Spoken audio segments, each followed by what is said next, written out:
की अशांति का यही कारण है कि जीव ने ईश्वर को मैं दो बार रिपीट करता हूं, बात को समझ।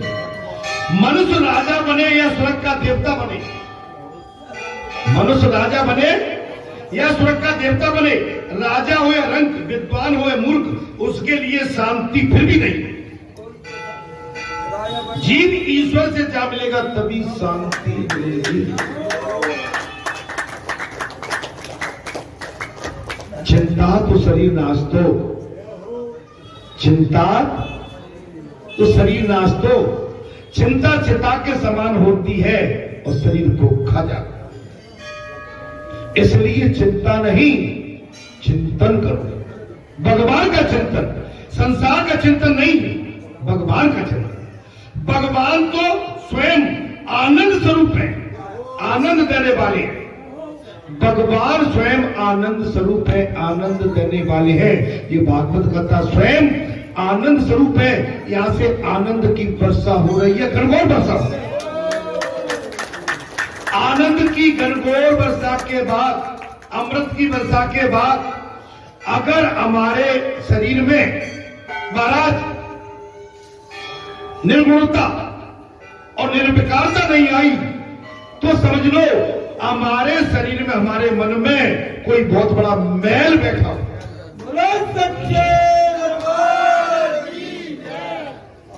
मैल इतना बढ़िया हमने पीएस जय में क्या होती है भाई, और भी कुछ होते होंगे, इतने डिटर्जेंट लगाए, इस शरीर को खूब मला, लेकिन शरीर वैसा का वैसा ही रहा। अरे शरीर को मलने की जरूरत नहीं है, मन से मल दो और 2 लोटा 4 लोटा बगैर डिटर्जेंट के, बगैर डिटर्जेंट के, और बढ़िया ऐसे वैसे करके नहा धो कर आप समझ लो। हम रोजाना डिटर्जेंट नहीं लगाते, क्या नहीं करते, मैं हाथ बोले देता हूं, हम डेली डिटर्जेंट नहीं लगाते, कब लगा के नहीं भाई यार थोड़ा लगा ले, महीना खान हो गया जी मेरे बाबा। हाँ। भाई आपको सिंथेटिक की आवश्यकता है नहीं। अब आपके अंदर एनर्जी कुछ है तो फिर तुम कितना भी वो पाउडर क्रीम लिपेट के आ जाओ तो अभी महाराज हवा में खापे सी जम जाऊंगी खाप। इसमें तो ऐसे आसान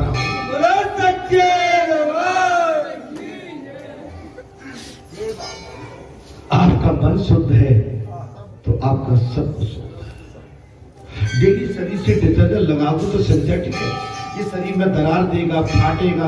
तेल मालिश नहीं करोगे, और तेल मालिश का टाइम कितना जरा जल्दी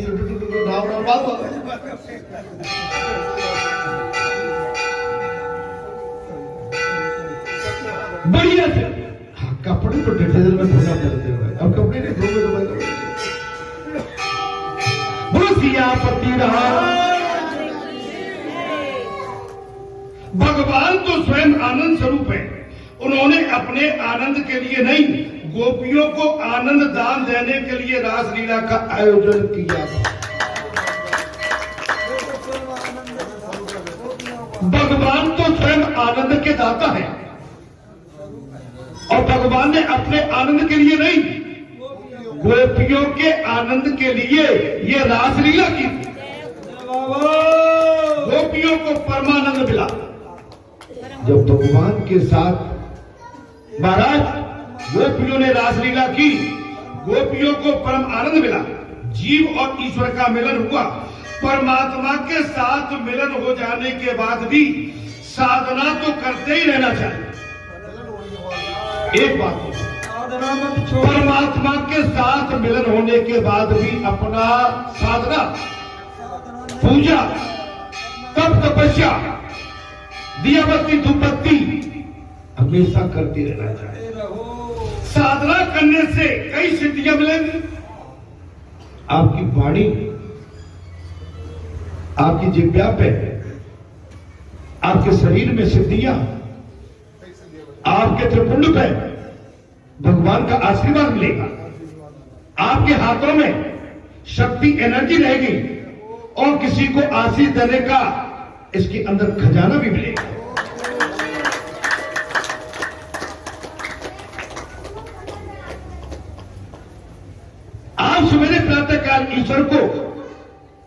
जल देने पर आप उस जल को उठाइए और ऐसा मान लीजिए कि जब पैर भी ईश्वर के अपने सूर्य देवता के इन जलों से रज लेके अपने सर पर धार कीजिए।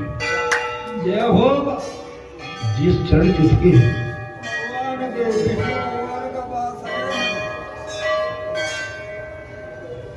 मैं आपको बहुत गहरी बात बता रहा हूं। आप धरती माता को जल आपने छोड़ दिया, लेकिन जल को उठा के आपने अपने पैरों के नीचे से वो जल को लेके भगवान के चरण है, हमारे चरण नहीं है। हाथ किसके? भगवान के। भुजा किसकी है? भगवान की। उदर किसका? भगवान का। नाभि किसकी है? भगवान की। आंखें किसकी है? भगवान की। नासिका कान किसके? भगवान के। त्रिपुंड किसका है? भगवान के। ये शरीर का नाम किसकी है? भगवान का। जब हमारा है ही नहीं तो हम तो दिख दिख के वैसे ही आनंद ले रहे हैं। जब सारी सृष्टि भगवान की है, शरीर भगवान का है, सूर्य चंद्र सब कुछ भगवान का, हमारा शरीर भी भगवान का। ये वस्त्र कौन पहने? भगवान। ये माला तुलसी की कौन डाले? भगवान। ये पगड़ी सर पर किसकी है? भगवान। ये कलावा किसका? भगवान का। ये रुद्रमाला किसकी है? भगवान की।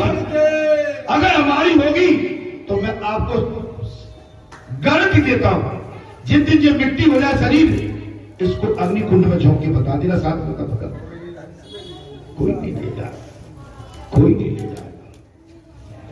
गोपियों को प्रमाण महाराज साधना करने से कई सिद्धियां मिलेंगी। आप साधना करोगे भगवान को बनाते रहो। भगवान जब मन जाएंगे, भगवान आपको आशीर्वाद देगा। मैं आज आपको बता रहा हूं, जैसे मुझे क्या पता नहीं है तो मैं पागल हो गया हूं, ये मेरे बाबा, या मैं कुछ दिन में भी सपने देखने लगता हूं। माने विशिष्ट शक्तियों के दर्शन होते रहे। कोई ना कोई एक शक्ति कभी न कभी दर्शन देगी आपको। कल शाम को सोया, मुझे ऐसा लगा जैसे गणित आ गई मेरे पास। मेरे बाबा, हमने बाबा बन तो रहा है।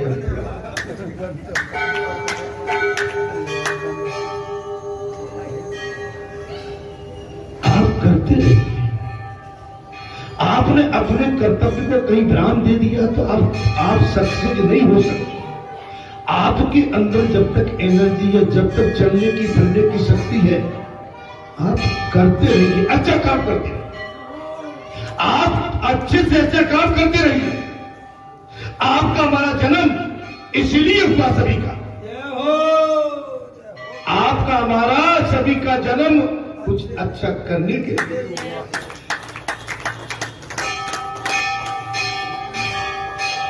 जब हम पैदा हुए, जग हंसा हम रोए। जब हम पैदा हुए, अरे जग हंसा हम रोए। कुछ ऐसी करनी कर चलो, हम हंसे जग। आप जाने से पहले भले ही कोई रोए न रोए, लेकिन आपकी मन और आत्मा तो रो जाए। प्रभु हमने अपनी कथनी में करनी में कोई कसर नहीं छोड़ी, इसके साक्षी आप है। लेकिन फिर भी भूल चूक लेन देन, भूल चूक लेन देन। हम समर्थ तो नहीं है, लेकिन तुम जैसे समर्थवान के चरणों के अनुयायी आज्ञाकारी है। रघुकुल रीत सदा चली आई, प्राण जाए पर वचन न जाए। अगर आपने जिससे वचनबद्धता कर दी है, आज भी इसकी ख्याति इस हमारी मातृभूमि भारत माता की मिट्टी पर आज भी उसकी तासीर है। आज भी उस रघुकुल के आंगन में आज भी उस धर्म का खम्मा खड़ा है। आज हे संतो, हे महात्माओं, महाराज गोपियों को परमानंद मिला है। जीव और ईश्वर का मिलन होगा। परमानंद के साथ मिलने के बाद जो भी साधना करते रहोगे, साधना करने के बाद कई सिद्धियां प्राप्त और परमात्मा भी, किंतु साधना छोड़ी न जाए। साधना अगर हमको आपको ये धाम मिला है, अब इसको नहीं छोड़े। धन्यवाद। बोले महाराज वे बनाना आ रहे तो ठीक है, लेकिन वहां से कितना और पहुंच गए कुफ्र कर लो।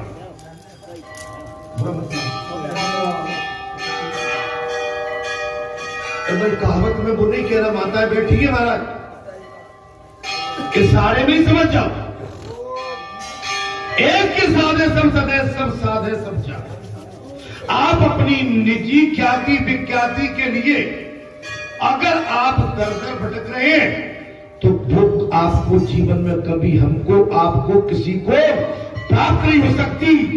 आप जब अपना स्थायी एक खम्भा कर देंगे तो आपको फिर भी उसकी मिलने के लिए संभावना बनी रहेगी। हे संतो, हे महात्माओं, मन का तो अंतिम सांस तक कभी विश्वास न करना।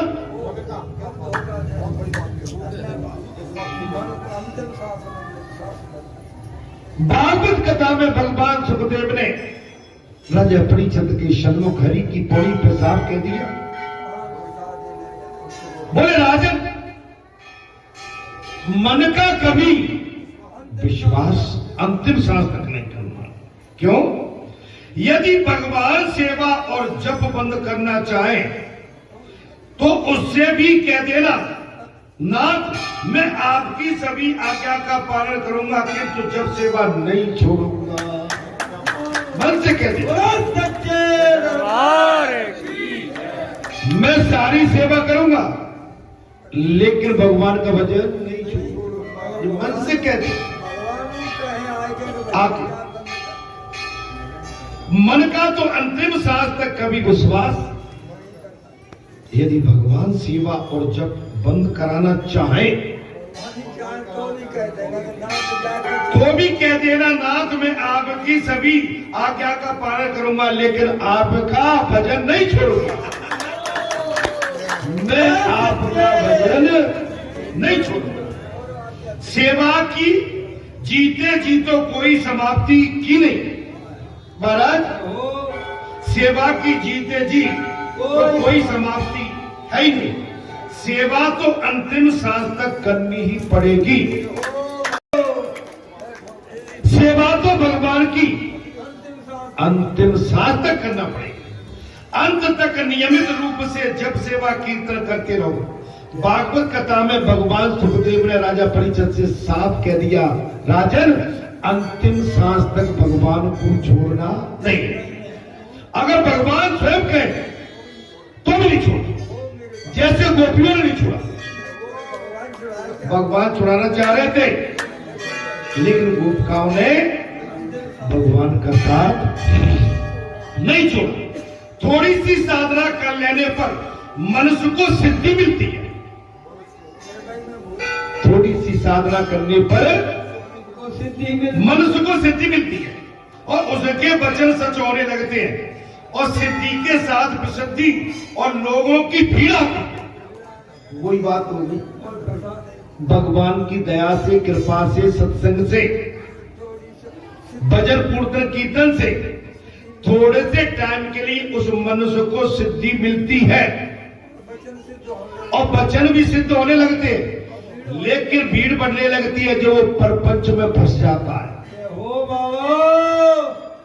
अपने अहंकार में फंस जाता है।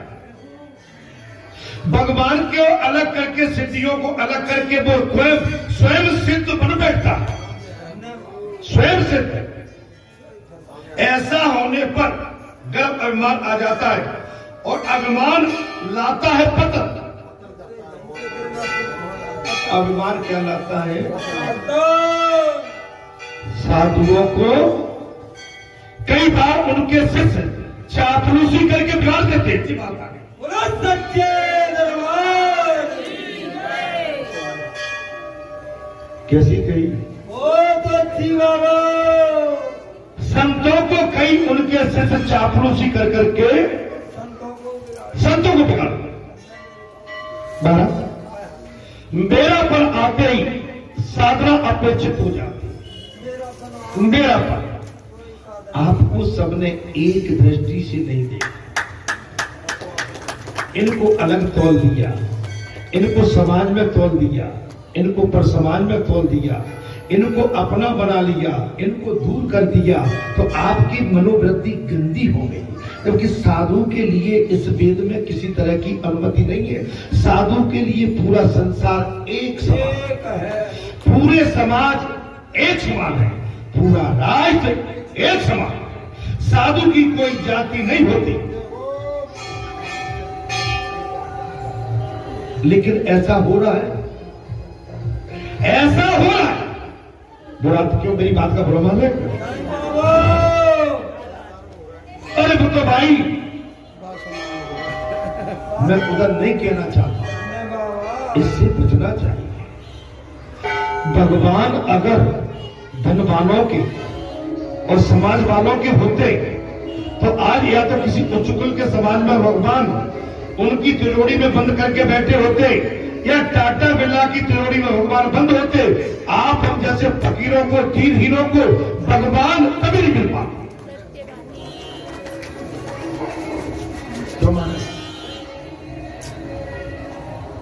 कुछ गलत बोल गया क्या? अरे मैं ऐसे देख रहा हूं, साहब गलत बोल गया।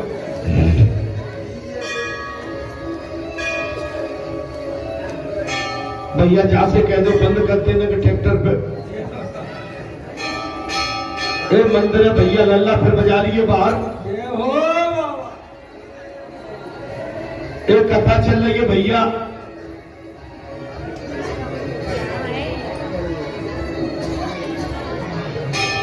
अर्थात साधु सोचता है हाँ सेवा तो होती रहेगी फुर्सत के साथ, अभी तो मैं सेवकों की सेवा का लाभ ले लूं। पहले कौन की कहो, किसी की कहोगे तो बुराई मिलती है। सत्य बात को जिए कि संत वही है जो अंतिम सांस तक पराजित हो जाए। अगर बिल्कुल लाचार है, बेबस है, बिस्तर से उठ नहीं पा रहा, तो भाई कोई न कोई सहायक लगेगा, उसको बनती है, भगवान भी स्वीकार करेंगे। लेकिन हम अष्टमोटे चंगे मंगे चल रहे महाराज, ये साधना नहीं है, ये साधना नहीं मानी है। साधु सोचता है सेवा तो होती रहेगी फुर्सत से, पहले हम अपनी सेवा तो करा लें। मैं सिद्ध हूं, सो मन से सेवा कर लूंगा। और ये बात ठीक नहीं है। तुकाराम महाराज ने कहा मेरे प्रभु ने मुझे अपना लिया। तुकाराम महाराज ने अर्जा पर बोल दिया मेरे प्रभु ने मुझे अपना लिया। प्रेम बढ़ता ही जा रहा। इन दोनों ने, हम दोनों एक तो हैं, किंतु भजन करने की आदत हमारी छूटती नहीं है। मैं भजन नहीं छोड़ पा रहा हूं, मेरी आदत में है। ईश्वर के दर्शन हो जाने के बाद भी जब तप सेवा आदि साधनों का लाभ त्यागे नहीं, अन्यथा माया खेले, माया आपको तुरंत गिरे। कुछ लोग साधन की प्राप्ति हो जाने पर साधन की अपेक्षा करने लगे।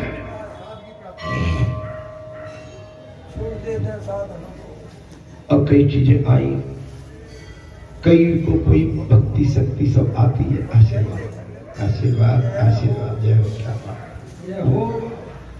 कई लोग रहते, कईयों को देवता आते हैं। मैं किसी देवता की, किसी भगत की निंदा नहीं कर रहा हूं, लेकिन साधना करो। अगर आपके ऊपर कोई देव शक्ति है, आज उस देवता की आराधना करिए। उस देवता का दिन कब पड़ता है, दीपक रखिए, वहां बैठिए, उसका भजन करिए, सीताराम का भजन देवता को सुनाइए। उनका कौन से दिन तक तिथि आती है, अमल कीजिए। लेकिन हो क्या रहा, बोले भादों को महीना आ रहा होगा, चमक क्यों भैया, बैगना याद कहां है, गौर देवता कहां चले गए। देवता देव माता बहन बेटी भजन कीर्तन हर दिन हर समय हर क्षण हमें थोड़ा सा इस बात को समझना हो, और इसलिए उन घर परिवारों में परेशानी भी आ जाती है। अब बादना में तुम देखो भाई, दिन भर तो तुमने कई दुनिया चलाई, कहूं ने कुछ काम किया कुछ, और बादना तुम ठीक है, वो देवता की दया तुम पर है, मैं मान रहा हूं, लेकिन देवता की सिद्धि को जागृत करने के लिए आपको साधना करनी पड़ेगी। आपके देवता का आचरण और आचार विचार क्या थे, आपको देवता के अनुरूप चलना पड़ेगा। चल विद्या और देवता तो आई जाओ, पहले कर लियो। मैं इसके समर्थन में कथा में दिया, कोई बुरा मत मानना। साधन को छोड़ोगे तो फिर आपको साध्य प्राप्त नहीं होगा।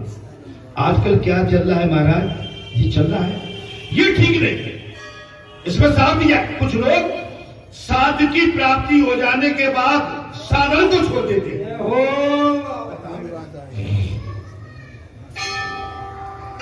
अब बालाजी की प्राप्ति ले आए, बालाजी हमें ले आए, और ईश्वर न करता कहीं हम नौकरी में जमे रहते, ईश्वर न करता हम कितने और चले जाते, लेकिन ईश्वर क्यों नहीं करता, उनको तो कराना था, सब पकड़ के खींच के रखे थे, जांच करना।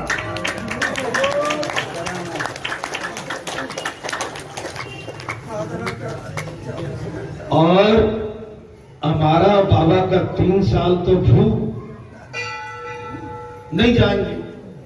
तुम भगवान हो, हम मानव हैं, हम मानव है, इंसान है, हमारा कर्म धर्म भी ठीक नहीं है बाबा। 3 साल, आज से मैं जो आपको 40 साल पुरानी बात बता रहा हूं नहीं है, लेकिन अंत में 3 साल बाद के तो बाबा ने जो कही तो तू नहीं जाएगा, तो मैं तुझे ऐसा कर देता हूं कि तू मजबूर होकर मेरे द्वारे पहुंचे।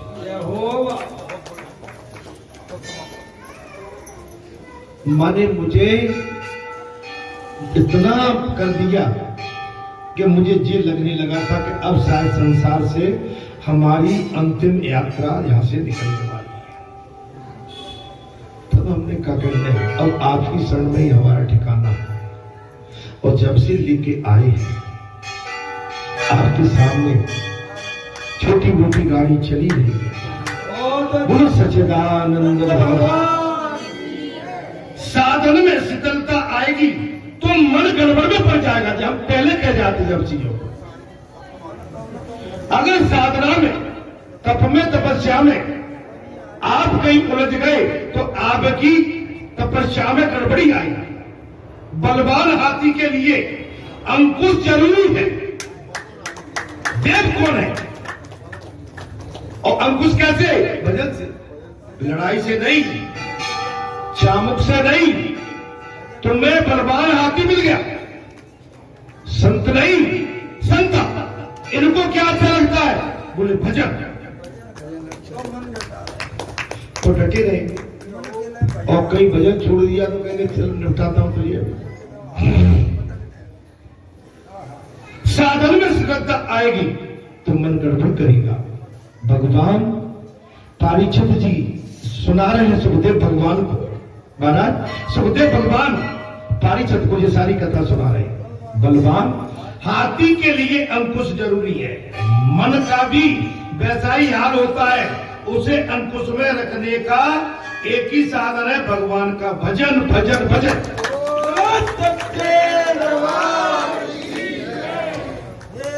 चमत्कार होने पर नमस्कार करने वाले तो पहुंच ही जाएंगे।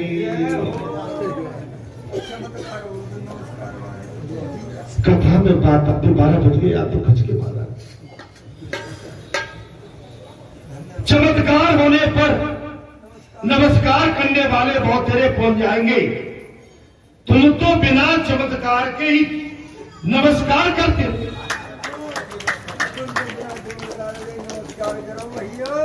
बगैर चमत्कार के ही नमस्कार करना है, वह तो भक्ति है। भक्ति में श्रद्धा होगी तो अनुभव भी मिलेगा और ज्ञान, और वैसा होने पर भक्ति भी डर हो जाए। भक्ति आपकी ज्ञान मिलेगा, अच्छा, बालाजी धाम में वीक में 2 दिन सत्संग चल रहा है, शनिवार को और मंगलवार शनिवार को आप 3-3 4-4 घंटा अगर सत्संग सुन जाएंगे, बड़े बूढ़े छोटे बड़े, आदरणीय माननीय सम्मानी, मैं आपको वचन देता हूं कि आपकी हमारी मनोवृत्ति भगवान के चरणों में बिल्कुल एकदम ठीक से